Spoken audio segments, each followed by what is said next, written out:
So everybody's on mute, and please remain muted unless you wish, you want to participate and speak. You can feel free to send questions and comments via chat, um, or you can just turn on your video and raise your hand if you want to speak. And Rabbi, you can begin whenever you're ready. Thank you. Morning, everyone, or good afternoon, I guess. Nice to see everybody. I want to make it clear, I'm not a candidate for the Jewish Center, and this is not my tryout class. After class, there'll be no link sent out to evaluate. You can all tell me now what a good time you had and how insightful and intellectually stimulating it was. So I just want to be clear in case some of you might be confused.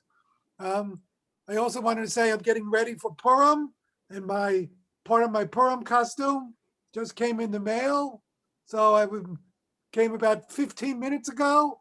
So I'm trying it on to see, and you can guess the rest of the costume that I'm putting together for the reading of the Megillah. So let's talk a little bit about the structure of what I'm going to do. I'm going to give, so we have 2 sessions today and next week.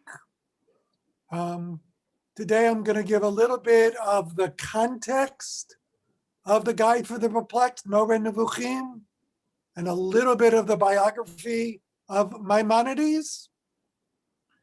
And I'm going to look in detail, we're going to read text, and I'm going to look at particular text today about commandments and why Maimonides said we should observe the commandments and what are all the implications for his concepts on that.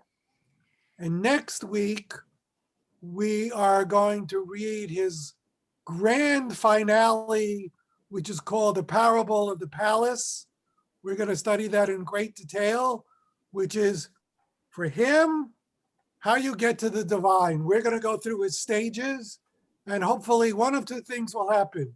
Either we will understand Maimonides, or we'll get to the divine. One of the 2 will happen next week. We'll see. So thank you for joining us today. The Guide to the Perplexed for Maimonides, in context, is very complicated material. And hopefully today we can just make it complex and maybe unravel it as we go along later on. It will be very good to see the complexity. So a little bit of context. What's happening in the 12th century in Spain? Maimonides is born in 1135. He lives in Spain for 22 years, and then he flees to Fez. What's going on in Spain and in the general Mediterranean in the 12th century? So first, at the time, Spain is a Catholic country. It had been Arab. It will be Arab again. It will be Muslim again. It is Catholic. The context is that you have Christians and Jews and Muslims living together. And if you're on the same socio and economic plateau, you do hang out together. You have interactions. You socialize together. You go to a cafe together. You go to the store together. But it's not social interaction on a philosophical or religious level. It's competitive. And in fact, it's more than competitive. Both Christianity and Islam are trying to vilify Judaism, and Judaism is on the defensive. So you actually have both things going on at the same time. There's coexistence, and there's animosity. And Jewish historians, and I'm never sure that I ever pronounced this correct, call that convivencia. If you look it up in a Spanish dictionary, or Spanish English dictionary, either it means communal living or cohabitation. So it does have a modern context. It takes it to a different place. But coexistence. One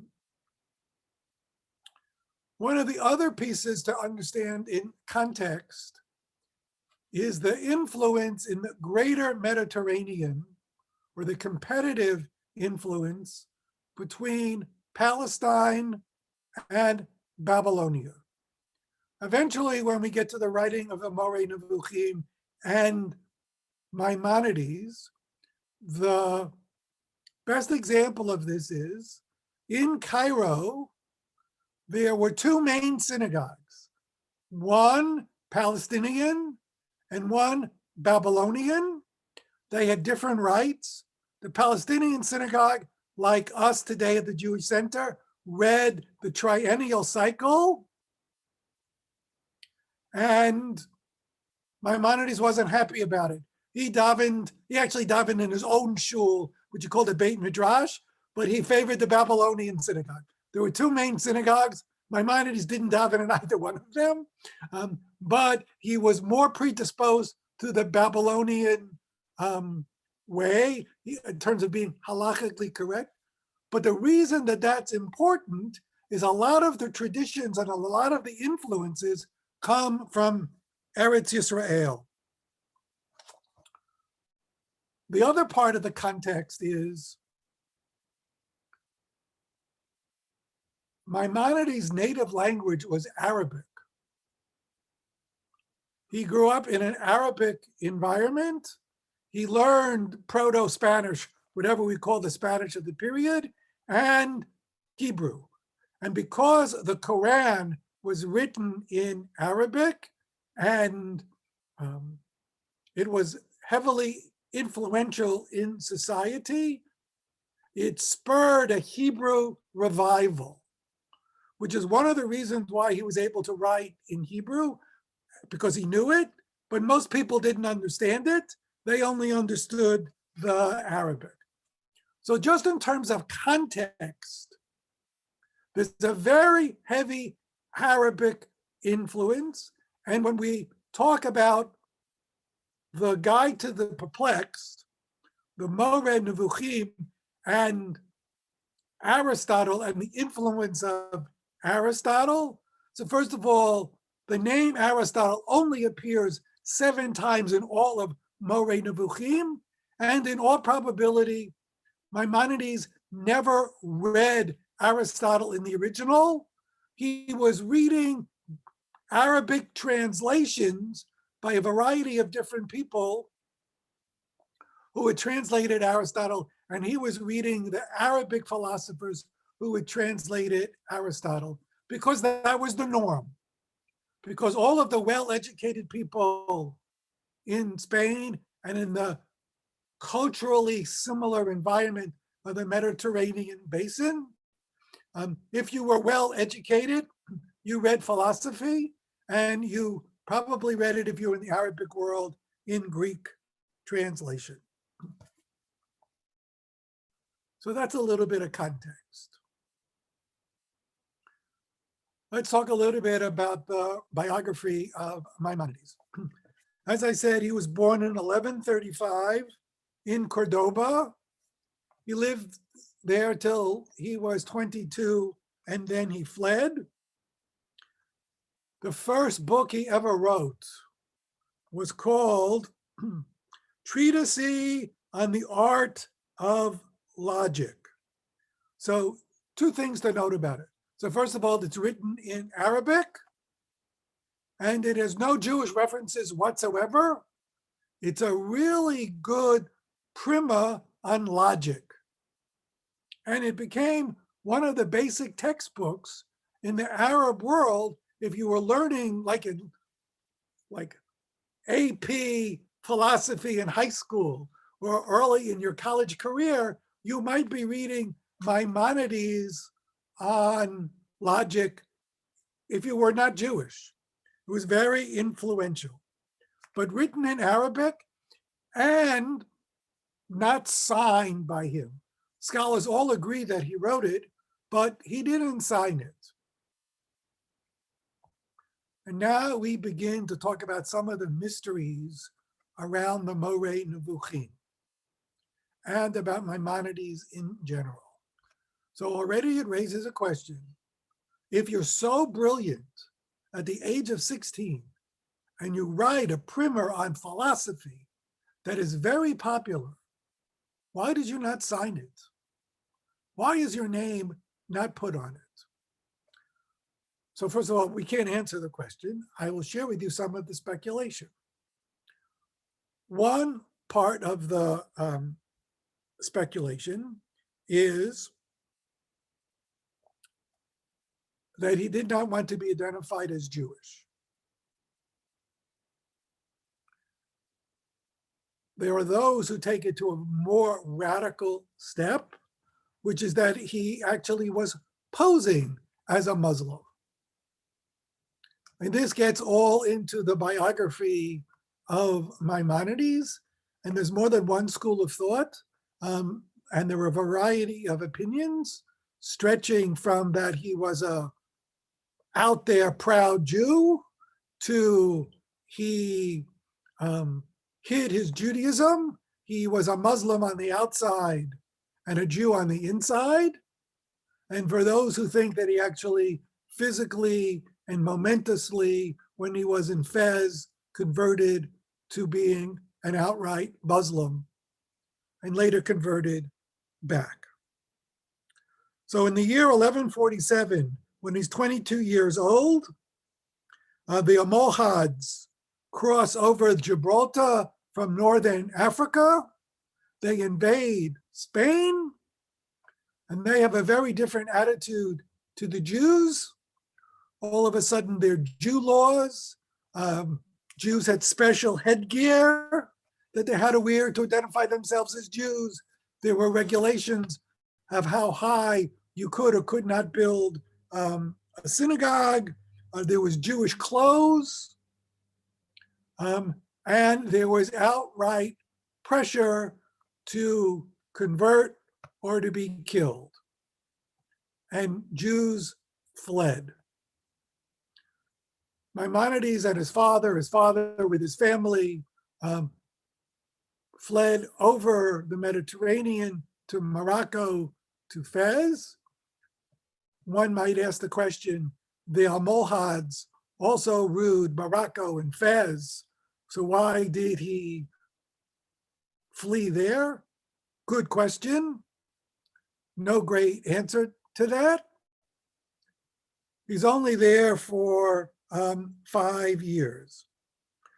What's important about being in Fez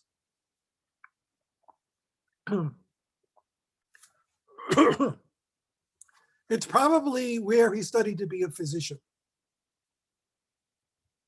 He also wrote his first major Jewish work. He wrote the Epistle on Forced Conversions. It's a very important document in Jewish history, and it sets the stage for the difference in attitude over 1,000 years of the difference between how Sephardic Jews and Ashkenazic Jews react to threats of death. In France and in Germany and in Ashkenaz, under force to convert to Christianity or martyred, Ashkenazim mostly chose to be martyred during the Crusades. Those who had left Spain, especially after 1492, most did not martyr themselves when forced to convert to Christianity. They took over the patina of being on the outside of being Muslim and practicing Judaism underneath. Maimonides is essentially credited for being both the halachic and spiritual father of that way of existing in the world. We'll see next week when we talk about some of the reaction to the Moreh Nevuchim, which, as in my title, I said, banned and burned. One of the reasons why those who attacked him, including Nachmanides and others, blame him for the fact that millions of Jews did not martyr themselves in order to become Muslim, but chose to be Marranos and to hide themselves and to continue. He's blamed for that, based on the fact that when he was in Fez, he wrote the epistle on forced conversions, where he says it's okay to either convert out or to do the patina of being Muslim. And later on, after persecution has ended, you will be welcomed back as a Jew. That was halachically revolutionary, that you could leave Judaism legitimately or illegitimately and be welcomed back. So he wrote that when he was in his 20s. He was already an established halachic authority. So now we're in the year 1165. He makes Aliyah. He goes to Israel. He goes to Akko. He spends 2 years in Eretz Yisrael. He never saw, from a Jewish legal point of view, that you were required to make Aliyah. He was trying to escape persecution and the Almohads and their persecution in Fez, thinking that maybe he would find a safe haven in Akko. He found a devastated Eretz Yisrael, a few Jews, a decrepit religious life. Jerusalem is in ruins. He's there for 2 years, and he makes his way with his brother and their families. Maimonides was not married yet, or was only married for the first time. Then goes to what is now today Cairo. Why Cairo? Cairo is both the intellectual and economic center of the Mediterranean. It's got the world's largest philosophical library and great resources. He and his brother were business people. They were merchants. They were successful merchants. And there he became a leader of the Jewish people. He spent a lot of the time being Rosh HaYehud, head of the Jewish community. Only when his brother is killed, is drowned on a mercantile mission off of India, does he need to go to work. And that's when he goes to work as a physician, one of 15 or so physicians for the Caliph in Cairo. And it's a different dynasty than the one that was in Spain and in Northern Africa. These are the Fatimids, and they were way more tolerant of the Jews than the Abbasids. So that was good for him. So he's been there about 3 years, in his early 30s, and he writes his commentary to the Mishnah. He has a lot of halakhic material in it, but it's a commentary to the Mishnah. He does that in about the mid 1160s. He gets married. He has one son, Abraham, and now he writes the Mishnah Torah. Is that better? Now he writes the Mishnah Torah, which is his halachic work. So everything that he's done now appears to be on a straight path, that he's moved to the brilliant idea. It's a whole other lecture to talk about the Mishnah Torah and how that comes about and where it comes from, but it's a halachic work. That's in 1172. 8 or 10 years later, around 1180, he now takes 10 years to write the Moreh Nevuchim.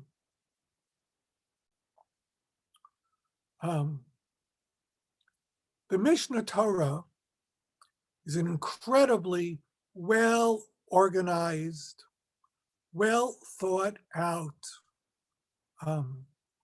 document. It starts with Sefer HaMitzvot, the book of commandments, which organizes the Mishnah Torah. So if the first thing that we saw about the Moreh Nevuchim is we're not sure, well, that he wrote it in Arabic, right? The Mishnah Torah he wrote in Hebrew because he wrote it for Jews. The Moreh Nevuchim he wrote in Arabic. If the Mishnah Torah was incredibly well organized, the Moreh Nevuchim is not. It's not written like his book of logic, where things are carefully set out in an organized way. And if you want to look at the table of contents to find out where things go, you'll see it. That's not the case with the Moreh Nevuchim. It's incredibly disorganized.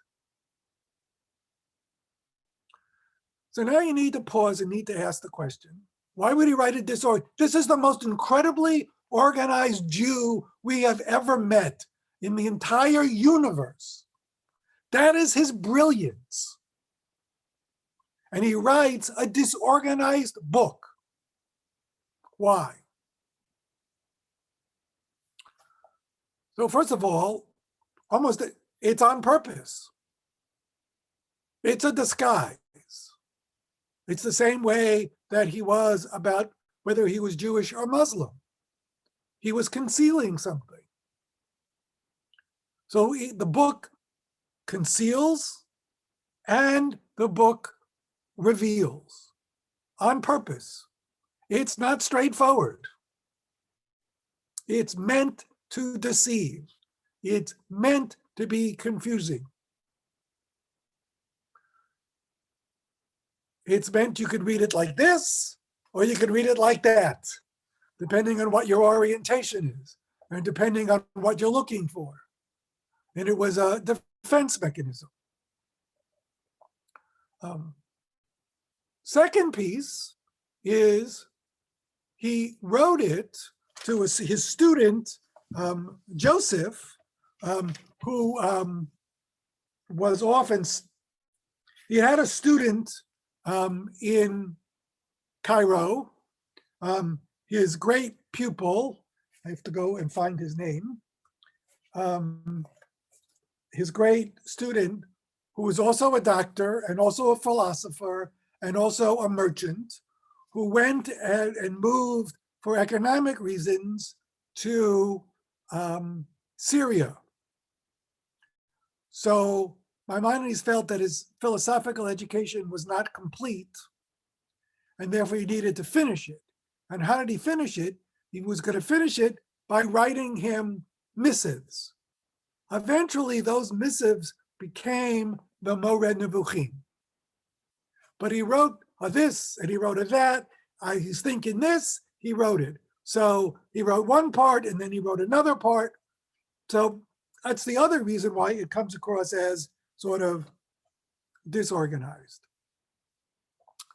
So I'm going to take a deep pause here, because this is sort of the end of my first part in terms of context and in terms of biography and sort of background. So let's pause and ask questions about biography or background or context or whatever, and before we move on. if you have any of those.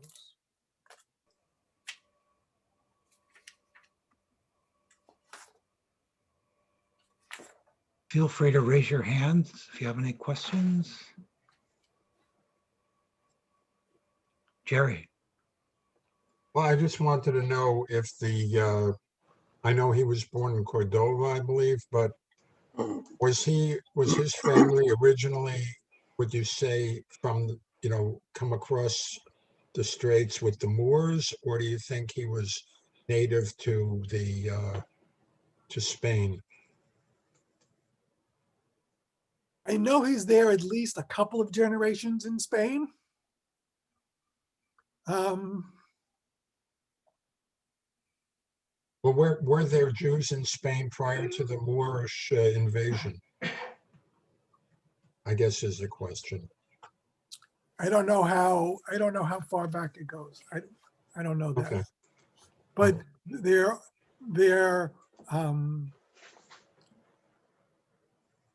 so let me turn the question this way and say that he considered his teachers to be Spanish rabbis, so that there were high-level learning academies in Spain that were going on, and he credits them for his education.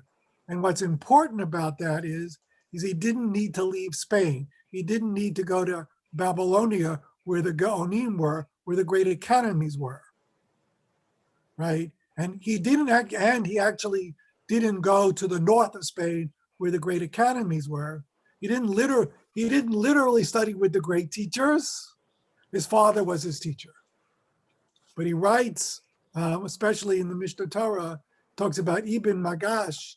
He talks about the great Spanish rabbis who knew a great deal of Torah, which is very important because that enables him to become an authority and not say that I needed to go someplace else or my education was lacking.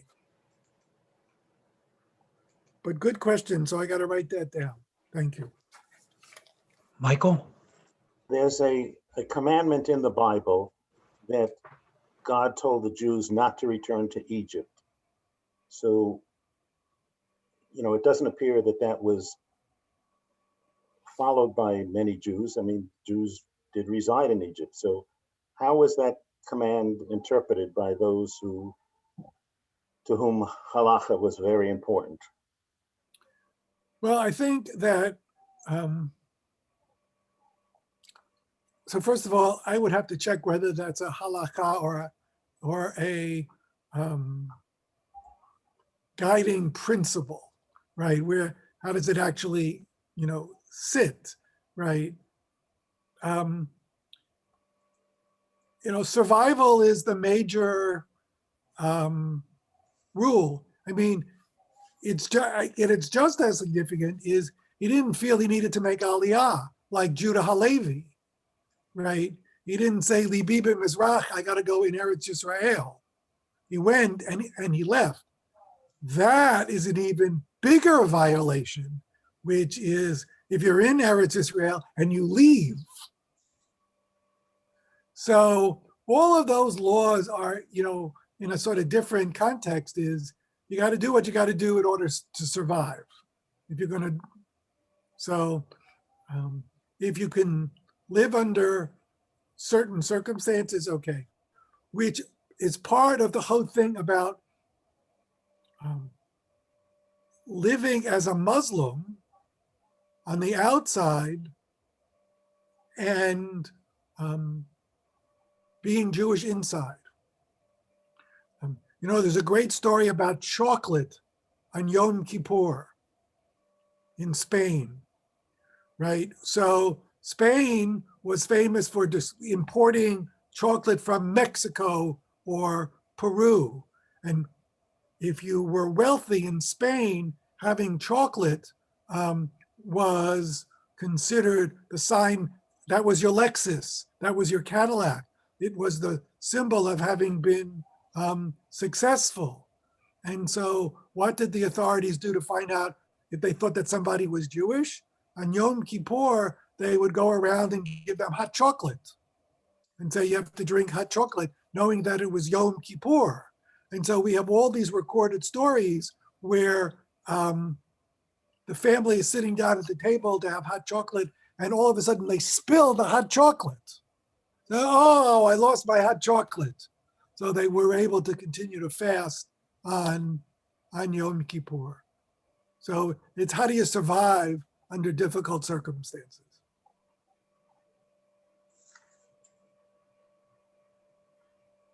Louise. Rabbi, thanks for putting all of this in context. It's fascinating. Can you recommend a good biography to read about his life? I can't, hold on. I gotta go to the bookshelf. Isn't it? There was a newscast that I gotta go to the videotape. Hold on, I gotta go to the bookshelf. I gotta go to the bookshelf.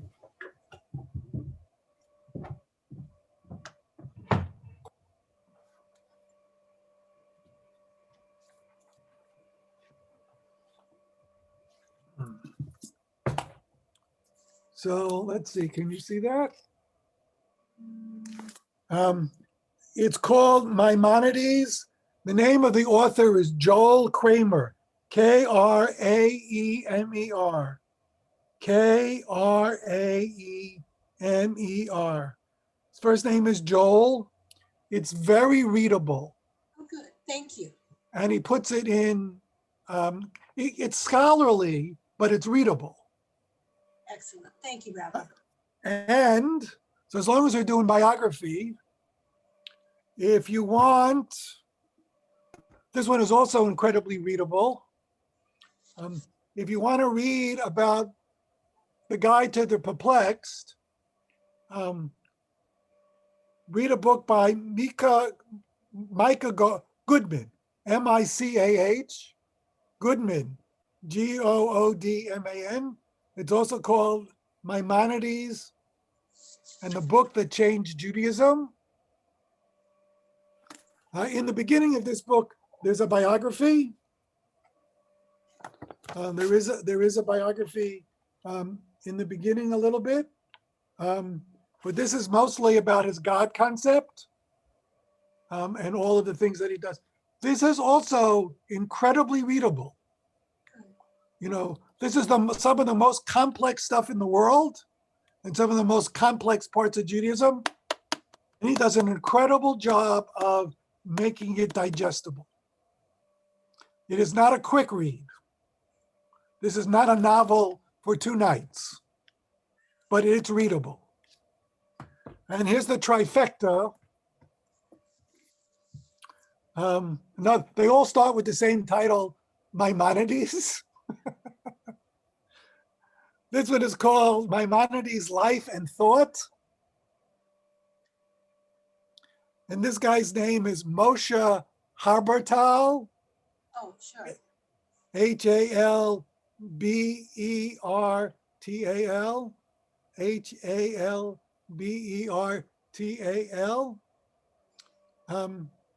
Moshe Habertal is another one. They're both geniuses, these folks.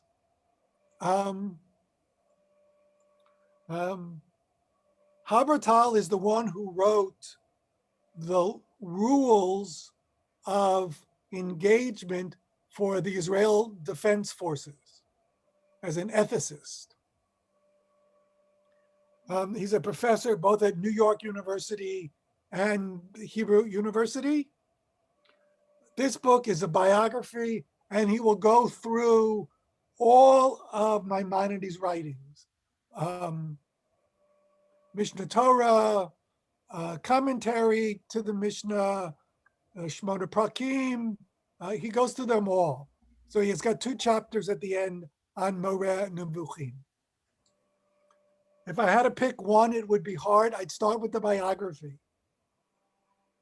I would start with the biography to go into that. Okay.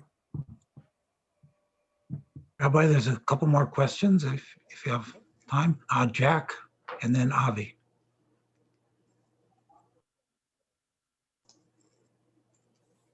Okay. Rabbi, when did he write the Guide to the Perplexed? Can't see what you're holding up. When did he write it? Guide took to the him- Perplexed.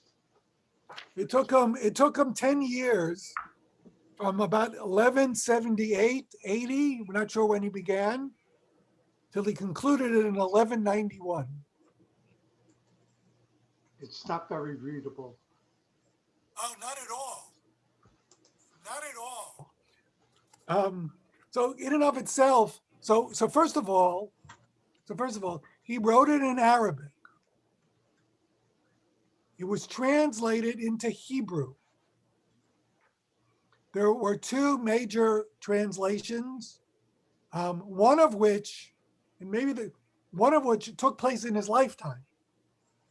So the first one was by Samuel ibn Tibbon, Tibbon, and Maimonides and Ibn Tibbon were in correspondence with each other.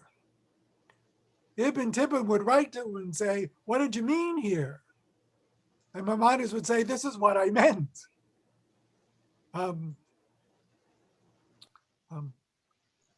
Ibn Tibbon's translation is considered literal and not very poetic. There's a second translation by someone named Al-Kharizi. Al-Kharizi wrote a beautiful translation into Hebrew. It's eloquent, but less true to the Arabic. What's important about Al-Kharizi is that's how it got to Europe. And that's how it got to Christianity, because it was Al-Kharizi's translation that was translated into Latin, and Jerome read the Latin translation of Ibn Tibbon's Hebrew translation of the original Arabic. And that's how it got to Europe and to Christian philosophy, and how he became a recognized philosopher in Europe that way. This one's by Friedlander. So that's right. So that translation is probably 100 years old, because I actually think it's, like no longer under copyright. The best English translation is someone whose name is spelled P-I-N-E-S, Pennis, from the University of Chicago. And there's a new translation that's being worked on right now. It's very hard to translate because you're translating Arabic philosophical terms. So there's lots of questions exactly what they mean. So the most common English translation is by Pennis. Most people read a Hebrew translation when they study it, except if you're a real scholar looking at it, you're reading the Arabic, like Ivri and others. Avi, I think you had a question. Did I hear that? Yeah, is there anything that you'd say about the introduction to Mishneh Torah, especially as it might apply to Guide to the Perplexed? Yes, sure. So, good question. So first of all, sometimes they are similar and sometimes they contradict each other. That has led to an entire industry in the Jewish people of trying to reconcile the differences between the Mishneh Torah and the Guide to the Perplexed. It's an industry. There are hundreds of scholarly issues. So here's what it says in the Mishneh Torah. Here's what it says in the Moreh Nevuchim. And why are they not the same? Or how are they different? It raises one of the great questions and controversies about the Moreh Nevuchim. How could this great halachist, who is incredibly well organized, but a halachist, write this radical book that rationalizes Judaism? They don't go together. So there are lots of people who say two different people That's how they reconcile it. Moreh Nevuchim, not written by Maimonides. Maimonides was the halachist. Someone else wrote the Moreh Nevuchim. Or you try to figure it out. So in the beginning of the Mishnah Torah, Sefer Madah, which talks about spheres and where God comes from and other things like that, it reads a lot like Moreh Nevuchim in that it's philosophical. So have you probably heard this, Avi, right? The Mishnah Torah is a code of Jewish law, right? It says code of Jewish law. How many lawyers on this call? What's a code? What's a code of Jewish law? Right? It lists the laws. The Mishnah Torah, the beginning of the Mishnah Torah, the first of the 14 books, the first book is a philosophical work. It gives the philosophical background to Jewish life. What's to do it in a code? So so you can't really say it's a code. The Mishnah Torah is a code because it's got a lot of philosophy in it.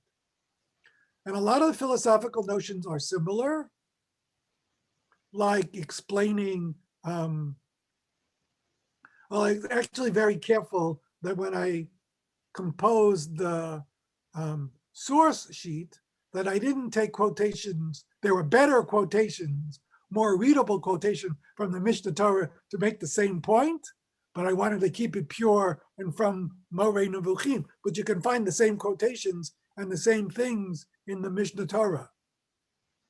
Very parallel.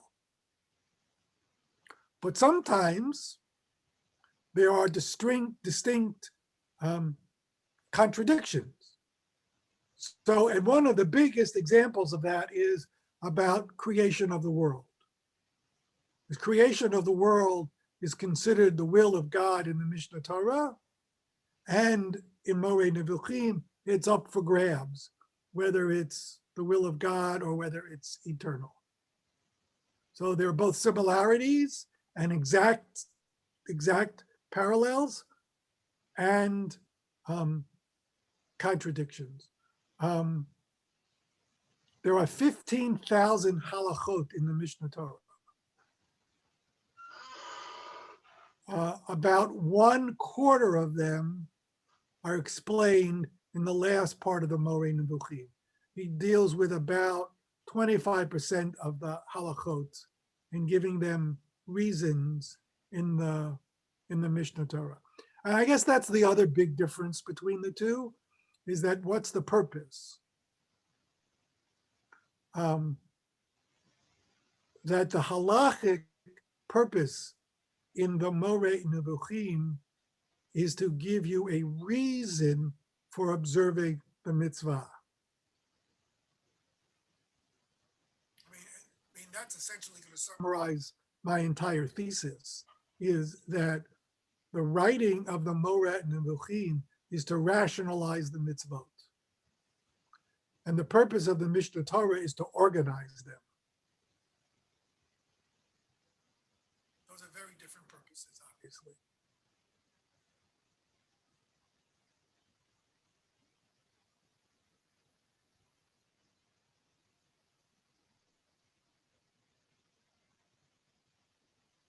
Got anything else for me, John? Rabbi, I don't think we can hear you. I said, do you have anything else for me? No, that's all. No. Actually, I ordered a microphone the other day, an actual outside microphone to head to my computer. Okay, so we ready to share text? Are we finished with the questions? Yes. All right, so let's share the text.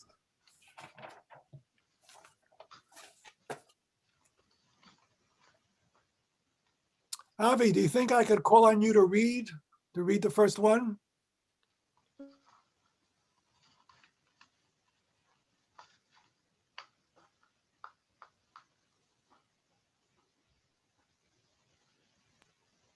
Starting at for whom? Yeah, please. For whom? In the verse superscription to the introduction, Maimonides hinted that the guide was directed to the elite and the common people.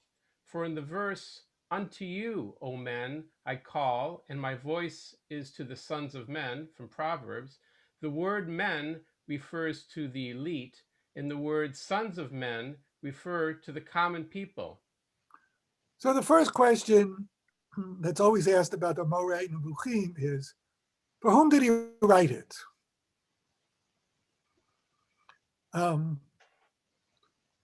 So first of all, let's just remember he wrote it in Arabic. That already made it for the elite. And it's not a straightforward read.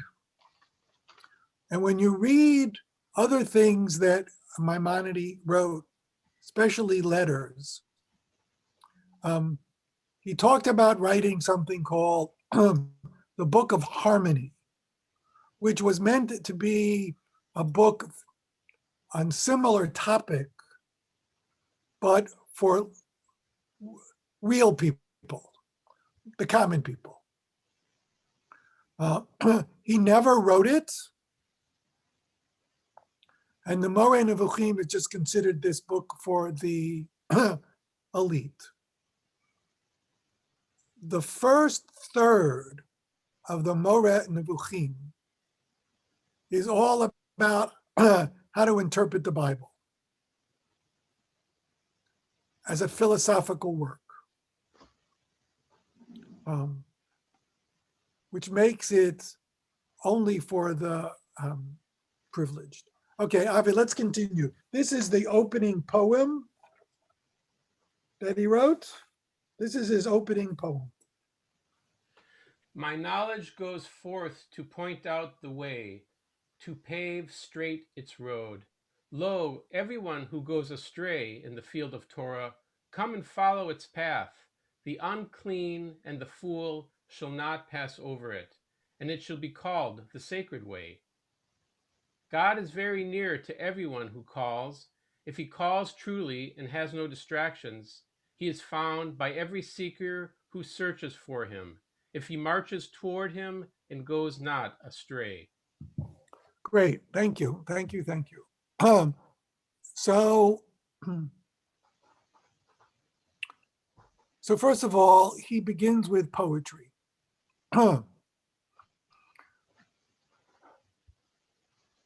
In various Maimonidean writings, he disparages poetry.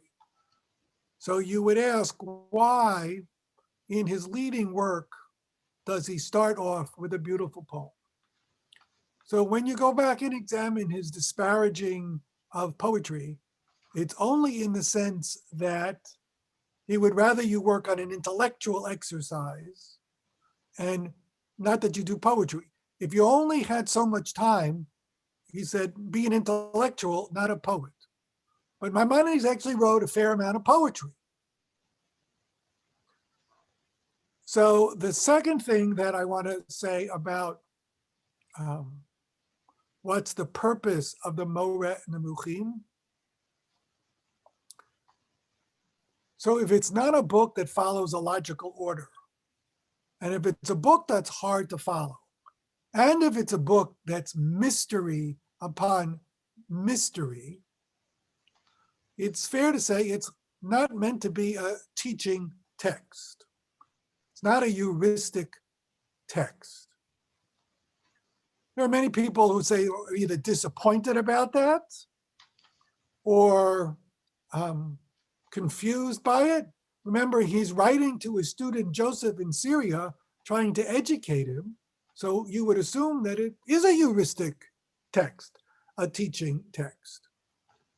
I follow the theory of someone by the name of Alfred Ivry, who holds that the Moreh Nevuchim is the personal religious journey of Maimonides. I'm going to repeat that. He writes it as if it's for somebody else. The real target is his own spiritual life. And that the dilemmas that he presents are dilemmas for everybody, but they're his dilemmas in particular.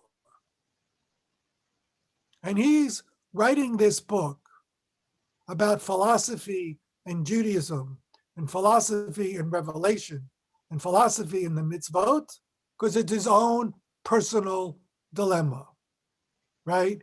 Lo, everyone who goes astray in the field of Torah, that's him. That's him. It's called the sacred way. It's so sacred way, not the intellectual way, not the way of knowledge, but the sacred way, because it's a spiritual quest. So that's how I read it. It's his own personal spiritual text, which he takes us on his journey. It's a very modern idea, actually, and I'm sure that you can mention other people who do exactly the same thing, right? But he says, but it's every seeker who searches for him, everyone. So everybody can do this. I'm doing it, but you can join me as we go along on the way. So I guess I want to ask the question. He says, he is found by every seeker who searches for him. Is he confident or insecure? If I wasn't sharing the screen, I'd ask you to raise your hand. So, but somebody want to shout out what they think? Secure or insecure? Confident or not? Confident. Very confident. And if you slowly read through the Moreh Nevuchim, you see that he does not accomplish his task. He's less and less confident. He asks a lot of good questions, and he doesn't necessarily resolve them in a way that makes him so confident at the end. But he certainly starts off that way. Okay, let's keep going. Avi, you up for reading some more? Okay. Great. Perplexity. It is not the purpose of this treatise to make it totally understandable to the vulgar or to beginners in speculation, nor to teach those who have not engaged in any study other than the science of the law. I mean the legalistic of the law. So it couldn't be more obvious now. Who's he writing for? He says, if you haven't studied philosophy, no. This is for you if you studied both Jewish legal texts and philosophy. This is who I'm writing for. This is who I'm writing for. Not for beginners. Not for beginners. Okay, let's keep rolling. Can I ask you something? Sure, please. So it seems so strange that he seems like in that poem and here that the goal is to know God.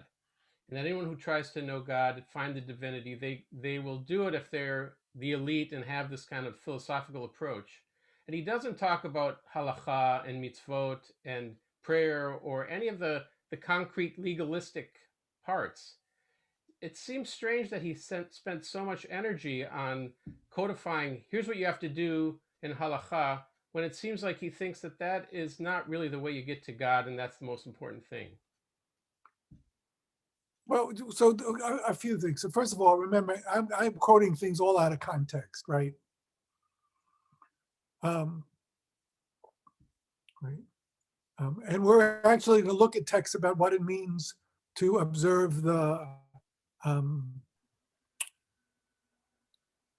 what's the purpose of observing the mitzvot?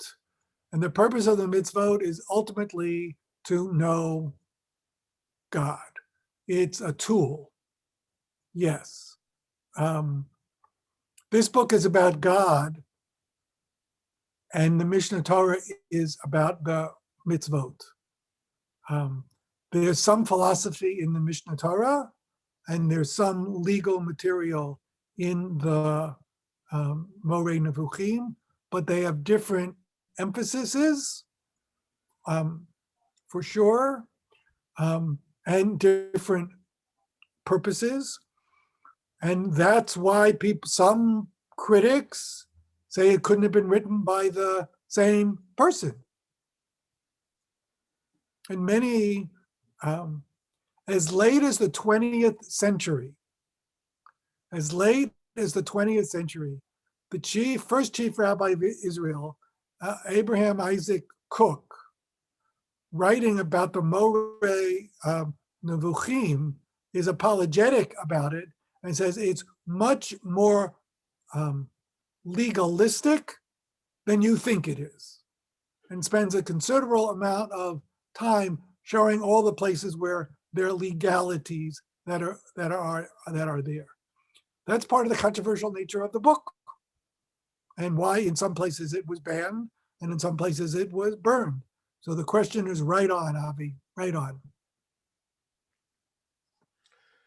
Hence, he would remain in a state of perplexity and confusion as to whether he should follow his intellect, renounce what he knew concerning the terms in question, and consequently consider that he has renounced the foundations of the law, or he should hold fast to his understanding of these terms and not let himself be drawn on together with his intellect, rather turning his back on it and moving away from it, while at the same time perceiving that he had brought loss to himself and harm to his religion.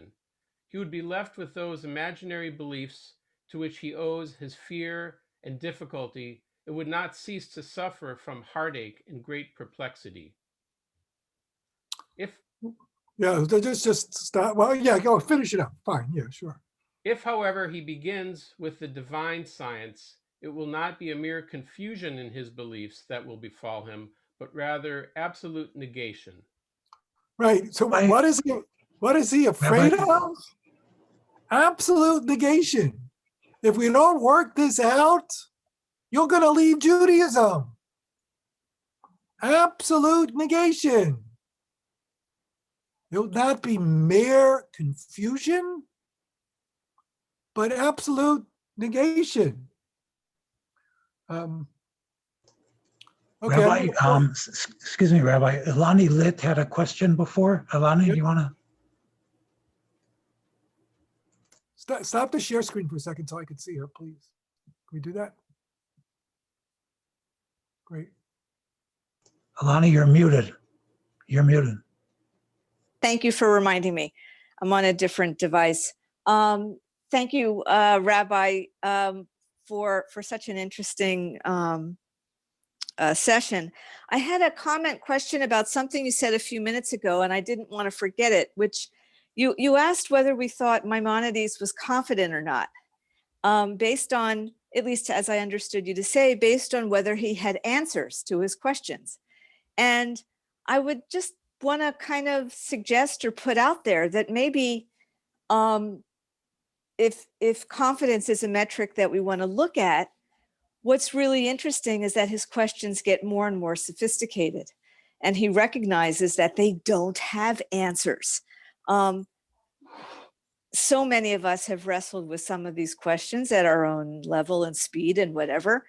And I don't know, as a teacher and a student, I would generally assess someone based on their questions rather than their answers, especially for such topics. So it's just something that I was kind of taken with and wanted to comment on and maybe get your input or others now or at some other point, not to interrupt the flow. No, that's good. No, I think this is look, my thesis, not my original thesis, but the thesis that I buy into about the Moreh Nevuchim is it's not only about the religious journey that a sophisticated, learned Jew who's also living in the real world, reading philosophy and interacting socially and culturally with others. You have to live in both worlds at the same time. And how do you do that? So yes, I think he has better and better questions. I think we're saying the same thing. I'm just trying to make a little bit of a nuance, which is that he began, I think, this is how others write about him, is he thought that he could find answers to his questions. Right. He was kind of And- arrogant at the start of it, a Correct. kind Is of it- know-it-all. Correct. I don't think just in the beginning, right? I think that's a very fair thing. Modesty, even though he talks a lot about humility, right? Wasn't his strong suit. Wasn't his strong suit. Right. Right. All right. But, Okay. and I also think, I'm not sure he was disappointed, right, that he didn't find the answers, right? But he doesn't say, here are the answers, right? He says, he often says in the Moreh Nevuchim is, I can't, he's happy this way.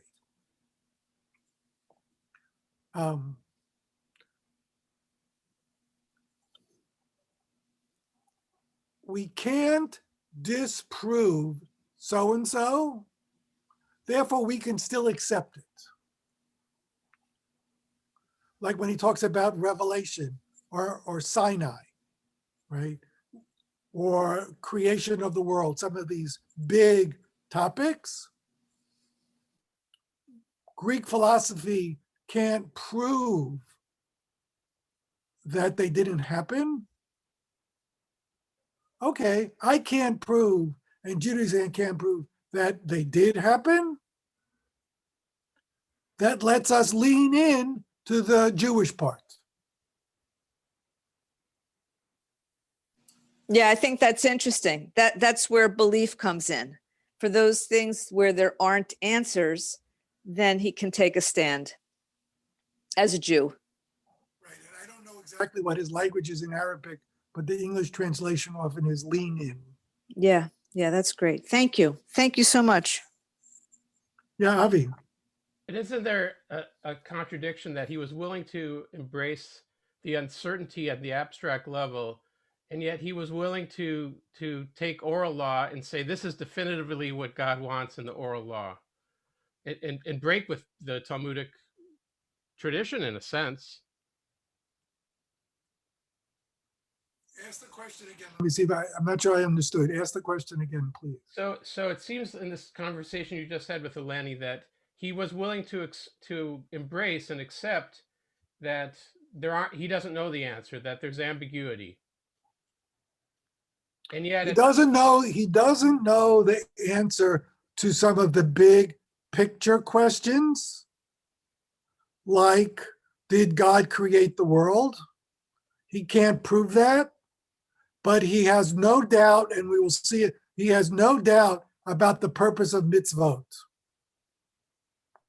and that we need to observe the mitzvot, and that's his polemic, that's his chiddush, that's where he is the most brilliant for giving. He says that every mitzvah has a rational reason as to why it needs to be observed. Every mitzvah. You may not know it, either because you are deficient in your intellectual abilities or in your knowledge. That's on you, me, that's on us, but not on the mitzvot and not on God. But then he's also saying that he is able himself to know the divine mind, and that if the Talmud has multiple arguments and multiple opinions for what the mitzvah really should be, or how to observe the mitzvah, he can say definitively, you don't need to look at the different opinions. This is what you need to do. And I myself know what the divine mind intends. Welcome to Maimonides. That's a very good summary of Maimonides. Yes, that's exactly, yes, you are, I think, 100% correct. That's either his brilliance or his arrogance or his mystery. But yes, he says, there are three opinions. Here's the right one. Yes. And he doesn't bring a proof text and doesn't tell you how he gets there. Yes. That is many ways the Mishnah Torah. Yes. But he says it's got a historical reason for it, because we're in crisis. We're in exile. And if we Elliot, don't, did you? Elliot, did you have a question? You're muted. Quick question. While he's writing all this and doing this, is he still practicing medicine in Cairo and all this? Elliot, you're not going to believe the answer to this, but absolutely yes. Mhm. And he writes in many letters about how tired he is, and that in fact often dictated first of all, understand that he not only was he a doctor, he was not the head of the medical practice for the caliph. Right, he was on the staff, so he didn't have there was another Muslim doctor who was considered the real genius in the medical staff. He was one of the staff physicians, probably in senior management. But after he finished doctoring, he then was the head of the Jewish community. And he did that. And then at 10 or 11 o'clock at night, that's when he wrote. And he often said that he wrote lying. He was so tired, he wrote lying down or dictated it. So, yes. So I don't know how busy we are, but he was pretty busy. Right. He was pretty busy. Michael Golden?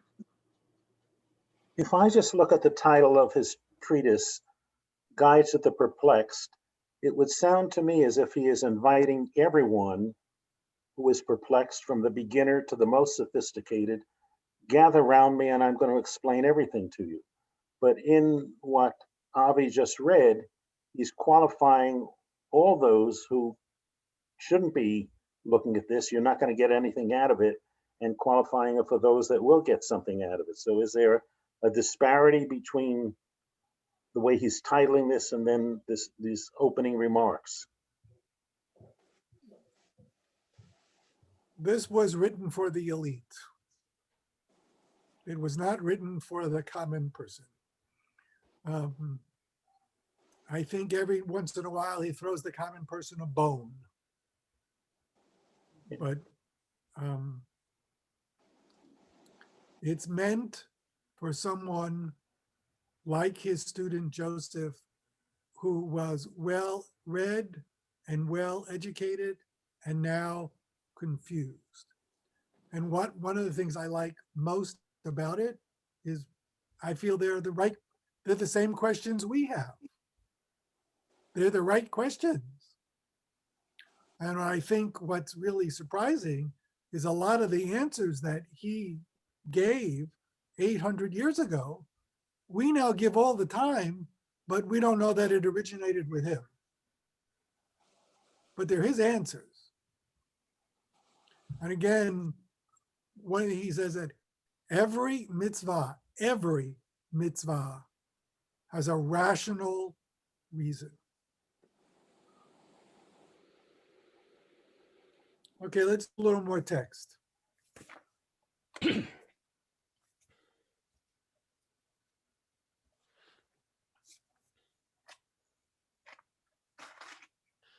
The rationality of the mitzvot.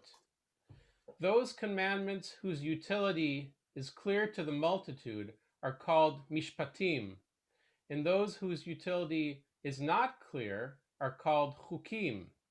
The sages always say with regard to the verse, "For it is no vain thing," from Deuteronomy, and if it is vain, it is because of you, the Jerusalem Talmud, meaning that this legislation is not a vain matter without a useful end, and that if it seems to you that this is the case with regard to some of the commandments, the deficiency resides in your apprehension. So I've spoken about this, right? Is the deficiency resides in you and me, us.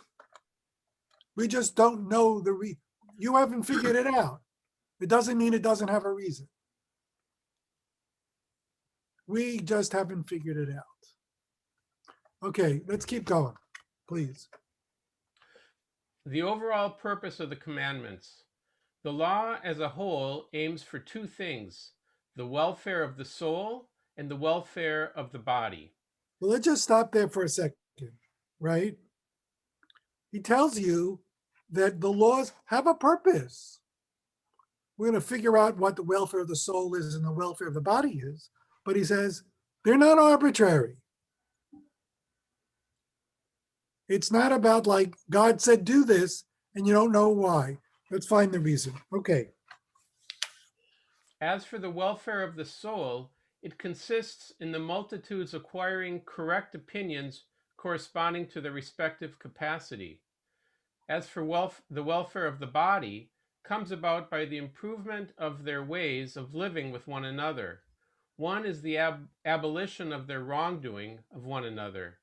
This is tantamount to every individual among the people not being permitted to act according to his will and up to the limits of his power, but being forced to do that which is useful to the whole. The second thing consists in the acquisition by every human being of moral qualities that are useful for life in society, so that the affairs of the city may be ordered. What's the big reason for the mitzvot? What's the big reason for the mitzvot? Right? It's not about relating to God. It's about relating to your fellow human being. It's about being able to live in society. This is an incredibly radical statement. Why did God give us mitzvot? Like the lulav and the etrog? So that we got to figure this out, but so that we can learn to live with each other. We're going to build a just society. So, I mean, this is a little bit of a big statement, but I just want you to feel the magnitude of it. All right, let's keep going.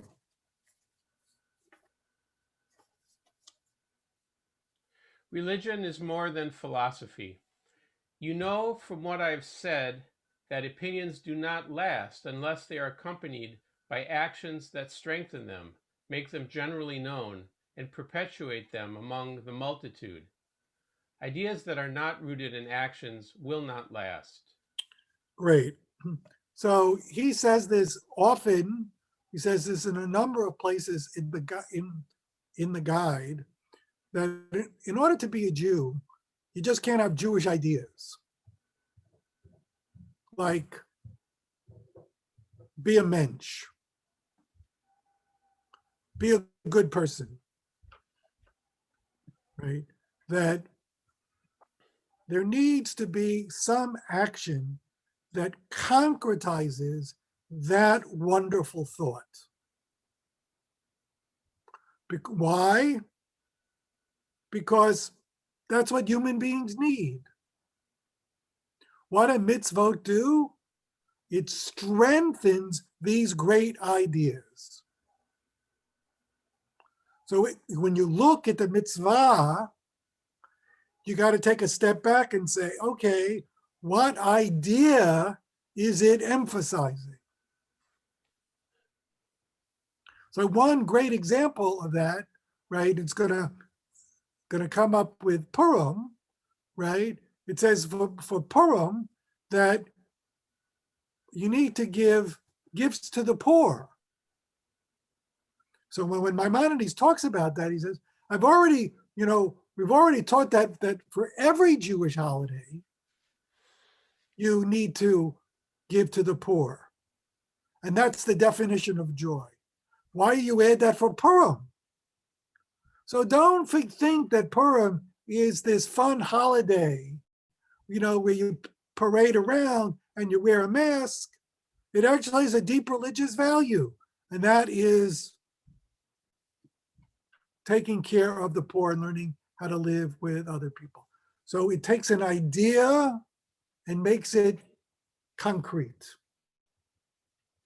Yes, sir. Is this where the idea that study leads to action, Is that where it comes from? That's the order?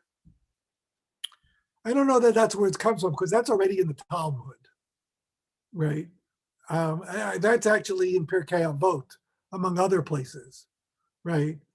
But it's similar, but he's taken it up about 10 notches. He's saying, it's not enough just to have the right thought. I actually have to do something with it to go and do that. So let's run a couple of more, because we're going to run out of time.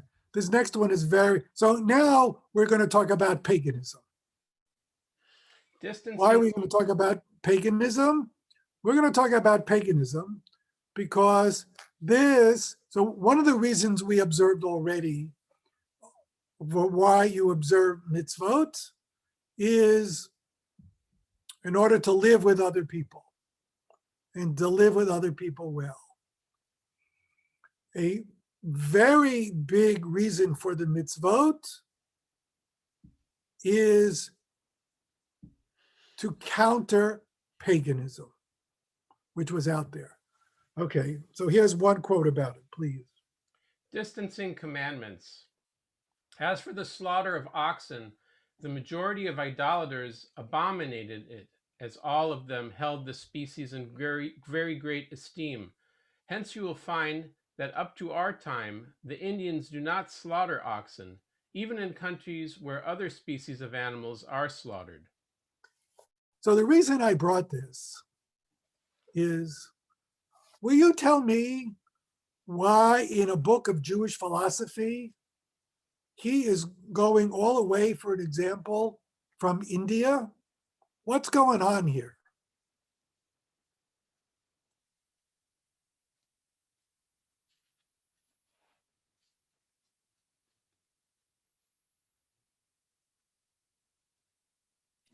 I have a thought. Yeah, please. Maybe it's easier to talk about India than to talk about the environment he is in, which has Muslims and Christians, and he doesn't want to alienate them. So just a thought. That's a good thought. So when did the study of comparative religion begin?